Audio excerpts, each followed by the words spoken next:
hay vì em lầm lỡ.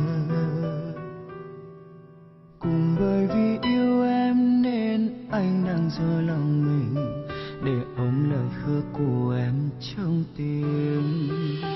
Thì một câu nói đó ta cùng bước đến hết con đường dài, em sẽ ở bên anh, bước theo anh mà thôi. Cuộc đời sẽ có lắm lúc vấp ngã sẽ khiến anh mỏi mệt, thì còn em đây, em sẽ không để anh gục ngã. Giờ mình anh nơi đây ôm nỗi nhớ em, trong tim anh lại càng buồn thêm.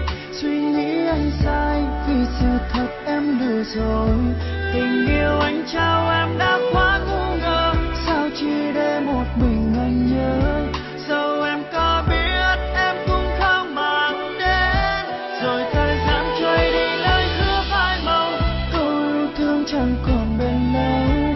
Lúc anh con tim anh sẽ nguội lạnh như thời gian cứ trôi đi mãi, anh sẽ không còn buồn đau. Nỗi buồn đau vì một lời hứa.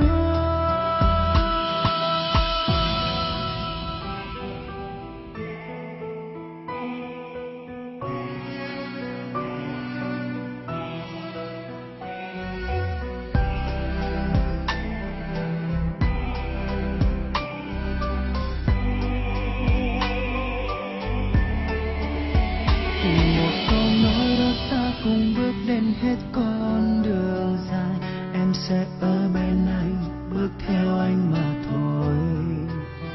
Cuộc đời sẽ có lắm lúc vấp ngã sẽ khiến anh mỏi mệt, thì còn em đây, em sẽ không để anh gục ngã.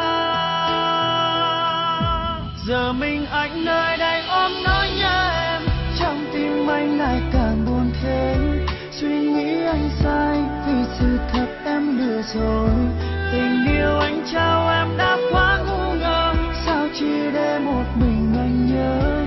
Dẫu em có biết em cũng không mang đến, rồi thời gian trôi đi lời hứa phai màu, câu yêu thương chẳng còn bền lâu. Lúc anh con tim anh sẽ nguội lạnh như thời gian cứ trôi đi mãi, anh sẽ không còn buồn đau.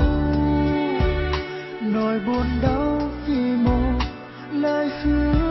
Giờ mình anh nơi đây ôm nỗi nhớ em, trong tim anh lại càng buồn thêm. Suy nghĩ anh sai vì sự thật em lừa dối, tình yêu anh trao em đã quá ngu ngơ, sao chỉ để một mình anh nhớ.